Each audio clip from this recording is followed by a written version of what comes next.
حضرت حبیب بن زید انصاری صحابہ میں کمزور تھے.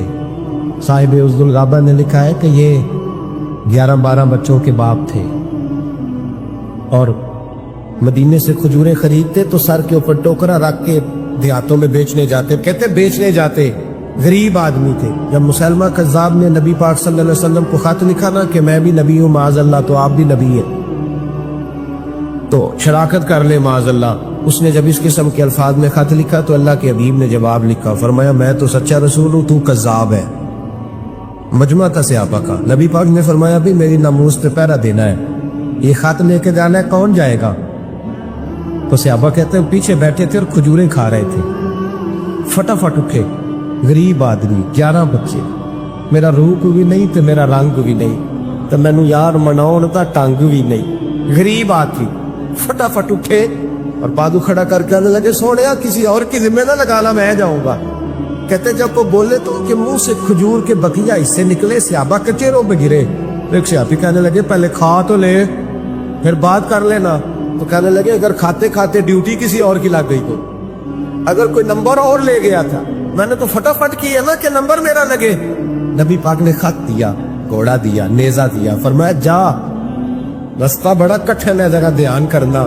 عرض کی محبوبہ تو قبول فرما لے پھر میرا جانا دے.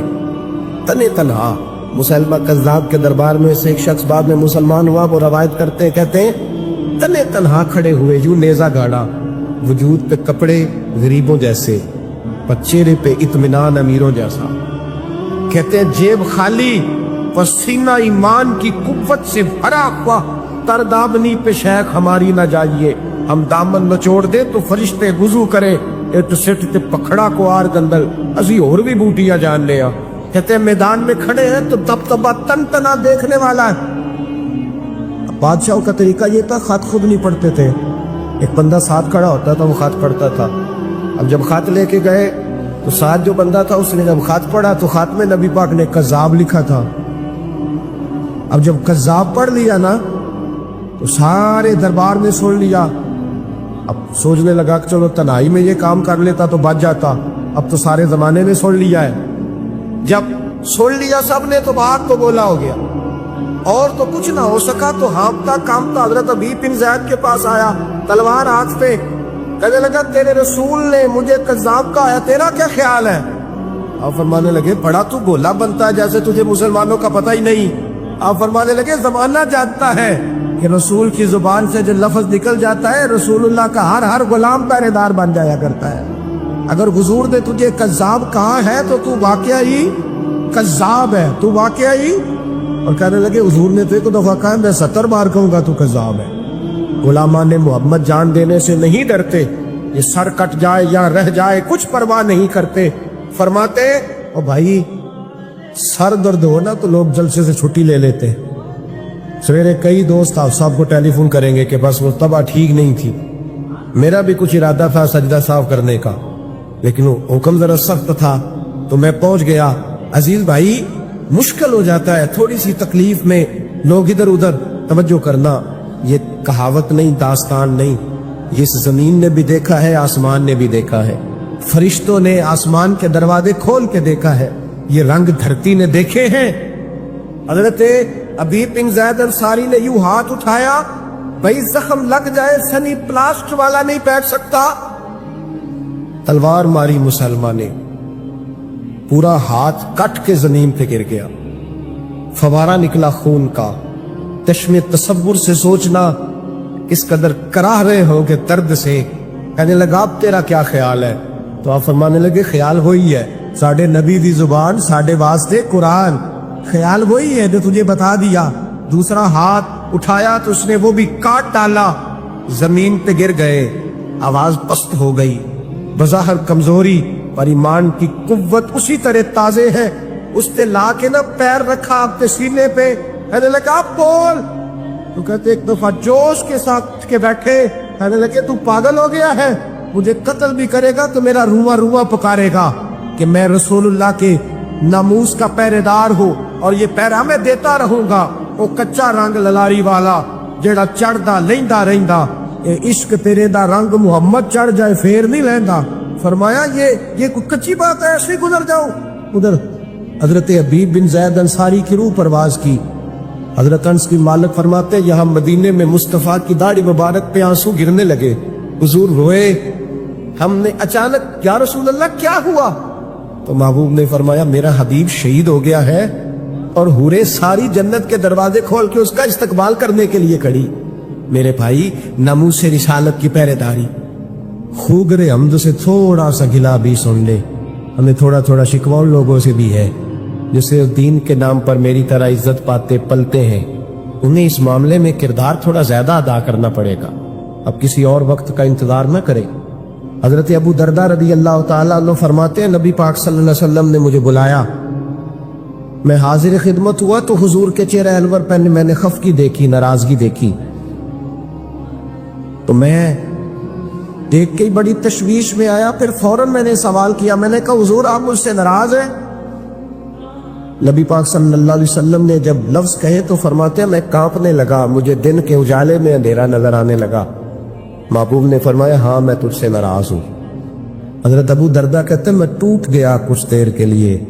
دل کرے آسمان ٹوٹ جائے, زمین پھٹ جائے, تارے جھڑ جائے, سمندر بہہ جائے. میں تڑپنے لگا. میں نے کہا حضور کیا ہوا, کیوں ناراض ہے؟ تو محبوب پاک نے فرمایا آج سویرے میں نے تجھے دیکھا ہے تو گلی سے گزر رہا تھا حضور گزر رہا تھا. اور میں تیرے ساتھ ابو بکر صدیق بھی تھے. حضور تھے. تو فرمایا پھر تجھے خیال نہیں آیا تو میرے ابو بکر کے آگے آگے چل رہا تھا, تجھے خیال ہی نہیں آیا تو ابو بکر صدیق کی عظمت کو نہیں سمجھا؟ فرمایا اس دنیا میں نہ کسی پہ سورج طلوع ہوا نہ غروب ہوا جو میرے ابو بکر صدیق سے افضل ہو. تو اس کو. اور علامہ اسماعیل حقی نے تفسیر روح البیان میں حدیث لکھی ہے. ایک نوجوان نے آ کے عرض کیا تھا یا رسول اللہ میرے رزق میں برکت نہیں, جو کام کرتا ہوں فلاح ہو جاتا ہے. تو میرے نبی پاک نے فرمایا سفید داڑھی والے بزرگوں کے آگے آگے نہ چلا کر, ان کے پیچھے رہا کر, اللہ تیری روزی میں برکت پیدا فرما دے گا. یہ جو بے ادبی ہے نا, بے ادبی یہ نقصان دیتی, یہ نقصان دیتی ہے. خاموش ہے دل بھری بزم میں چلانا نہیں اچھا. ادب پہلا کرینہ ہے محبت کے کرینوں میں. ادب بڑا ضروری ہے. اگر ادب نہیں تو کچھ بھی نہیں. اگر انسان تعظیم کرنا نہیں جانتا تو وہ تو کسی حد کا پابند ہی نہیں, اور جو آدمی جھکنا نہیں جانتا وہ تو مردہ ہے. اس لیے کہ جو اکڑ جاتا ہے وہ مردہ ہوتا ہے, جس میں لچک ہوتی ہے وہی تو زندہ ہوتا ہے. تو بھائی ادب. آج پوری دنیا میں امت مسلمہ کے حکمران سوچ رہے ہیں پورے اسلامی ممالک کے سفیر اکٹھے کر کے وزیر داخلہ سامنے بٹھائے, اور پھر وہ کہنے لگے بڑی جلدی ہم منت کرنے والے ہیں, ہم اقوام متحدہ کی منت کریں گے کہ ہمارے نبی پاک علیہ السلام کی بے ادبی ہو رہی ہے تو ذرا ہماری سنو. یہاں نا کسے باشد میں ساری جماعتوں کو ایک نظر سے دیکھتا ہوں. یہاں کسی جماعت کے لیڈر کے بارے میں بات کرو تو سویرے تماشا لگ جاتا ہے روڈ پہ, اسمبلی میں مکے چلنے شروع ہو جاتے ہیں. اور رسول اللہ صلی اللہ علیہ وسلم کی ناموس کی بات ہوتی ہے تو وہ لوگ جن کو آپ لائنوں میں لگ کے ووٹ دیتے ہیں وہ لوگ اس پر کمنٹس کرنا بھی پسند نہیں کرتے, دو جملے کہنے بھی پسند نہیں کرتے. سنو جناب ابو بکر صدیق رضی اللہ تعالیٰ عنہ کا فتویٰ کیا ہے. حضرت ابو بکر صدیق رضی اللہ تعالیٰ عنہ کو جناب عمر نے آ کے مشورہ دیا, کہا جناب حالات اچھے نہیں ہیں, محبوب کے وصال ظاہری کو تھوڑا وقت گزرا ہے اور کئی قسم کے لوگ بغاوت کر رہے ہیں. وہ مسلمہ کذاب جس نے ختم نبوت میں لقب لگایا ہے, آپ تھوڑی مہلت دے, ذرا تھوڑا اس کو موقع دے. وہ بے ادب تو ہے پر ذرا تھوڑا موقع دے اس کو, تھوڑے حالات صحیح ہو جائیں گے تو پھر مقابلہ کر لیں گے اس کا. حضرت ابو بکر صدیق نے جناب عمر فاروق جیسے شخص کو گھورا, فرمایا عمر تجھے تیری ماں روئے, اسلام لانے سے پہلے تو سخت تھا, اب تجھے کیا ہو گیا ہے؟ فرمایا میں مدینے میں اکیلا بھی رہ گیا اور جنگل کے درندے آ کر میری بوٹیاں بھی نوچ کے لے گئے, پھر بھی میں رسول اللہ کی عزت کے ناموس کے تحفظ کے لیے میدان میں اکیلا کھڑا ہو جاؤں گا. مجھے کسی شخص کی پرواہ اور حکمران کا شکوہ کیا کرنا. یہاں گھی کا ریٹ زیادہ ہو جائے تو ہمارے ہر پھٹے پہ ایک ٹاک شو لگ جاتا ہے, ہر چوک میں ایک بحث ہونے لگتی ہے, پھر ریٹ. یہاں کل کوئی سیاسی بیان داغ دے گا تو دیکھنا کس طرح لوگ. لیکن ناموس رسالت کے مسئلے میں نا وہ جس طرح 4 5 10 اینکر ہیں ہمارے ملک کے, وہ بیچارے اپنی تنخواہ سیدھی کرتے ہیں. وہ کہتے ہیں نبی پاک صلی اللہ علیہ وسلم نے تو اپنے بے ادب کو معاف کیا, حضور نے تو اپنے بے ادب کو معاف کیا, نبی پاک نے تو اپنے نافرمان. او خدا کے بندے کیسی بات کر رہا, کس قسم کا شخص ہے تو؟ او اللہ کے بندے, نبی پاک نے اپنے بے ادب کو معاف کیا, کسی صحابی نے نبی پاک کے بے ادب کو معاف نہیں کیا. اگر کسی غلام نے معاف کیا تو بتلا. اور رسول اللہ صلی اللہ علیہ وسلم نے بھی اس کو معاف کیا جو چھپ چھپا کے در رسول پہ آ گئے. ورنہ تو میرے حبیب نے فرمایا میرا بے ادب اگر کعبے کی دیوار کے ساتھ بھی لپٹا ہوا ہو تو وہاں سے نکال بھی قتل کر دو, اس لیے کہ دنیا میں سب سے بڑا فتنہ پرور وہ ہے جو رسول اللہ کی بے ادبی کرتا ہے. وہ فتنہ پرور. میرے بھائی, نبی پاک صلی اللہ علیہ وسلم کے ساتھ امت کا جو رشتہ ہے وہ وارفتگی کا رشتہ ہے, وہ جنون کا رشتہ ہے, جنون کا. قرآن مجید نے کہا یا ایھا النبی انا ارسلناک شاہدا ومبشرا ونذیرا, اے محبوب ہم نے آپ کو خوشخبری دینے والا, ڈر سنانے والا, حاضر ناظر, گواہ بنا کے بھیجا ہے. لتؤمنوا باللہ ورسولہ, تاکہ لوگ اللہ پر ایمان لائیں, اس کے رسول پر ایمان لائیں. وتعزروہ وتوقروہ, اور پھر آپ کی تعظیم اور توقیر کریں. وتسبحوہ بکرۃ واصیلا, پھر صبح و شام اللہ کی پاکی بیان کریں. تعظیم رسالت مآب, نبی پاک کا ادب. ہم نے تو ان ماؤں کا دودھ پیا ہے جن ماؤں نے کسی حدیث میں نہیں پڑھا تھا. ہم نے آج تک نہیں سنا کسی ممبر سے یہ آواز آئی ہو کہ اذان ہو تو سر پہ دوپٹہ لے لینا چاہیے. لیکن میرے دیہات کی ان پڑھ اماں بھی ٹی وی پہ اذان بھی شروع ہوتی ہے تو کہتے ٹھہر جاؤ, پہلے مجھے دوپٹہ لا کے دو, میرے محمد کا نام آنے لگا ہے, میرے رسول پاک صلی اللہ علیہ وسلم کا نام آنے لگا. میرے تو دیہات کی ان پڑھ اماں بھی مصطفیٰ کریم کا ادب کرنا جانتی. ہم نے تو ان ماؤں کا دودھ پیا. او بھائی, نبی پاک صلی اللہ علیہ وسلم کی امیر ملت سنوسیہین بانی پاکستان حضرت پیر سید جماعت علی شاہ صاحب محدث علی پوری رحمۃ اللہ علیہ, آپ فرماتے ہیں کہ اب پاکستان کی تحریک چل رہی تھی نا تو ہم لوگ پاکستان کے حق میں تقریریں کرتے, اور ہندو پنڈت جو تھے وہ پاکستان کے مخالف تقریریں کرتے. تو اب تو خیر گنگا ہی الٹی بہ گئی ہے نا. اب تو ہمارے بہت سارے کالم نویس لمبے چوڑے کالم لکھ کے اینڈ پہ لکھتے ہیں کہ ریاستوں کا مذہب نہیں ہوتا, مذہب انسانوں کا ہوتا ہے, ملکوں کا مذہب نہیں ہوتا. اور خدا کے بندے, اگر ملکوں کا مذہب نہیں ہوتا تو پھر میرے رسول پاک صلی اللہ تعالیٰ علیہ وسلم اسلامک اسٹیٹ مدینے کو کیوں قرار دیتے؟ پھر حدود حرم کے اندر غیر مسلم کا داخلہ منع کیوں ہوتا اگر مذہب ہی نہیں ملک کا؟ تو یہاں لوگ اس قسم کی اسٹیٹمنٹ دیتے. امیر ملت علیہ رحمہ فرماتے ہیں کہ ہمیں یہ نہیں کہا گیا تھا کہ پاکستان سیکولر بنے گا. اگر سیکولر کی بات ہوتی تو علماء کو قربانیاں دینے کی کیا ضرورت؟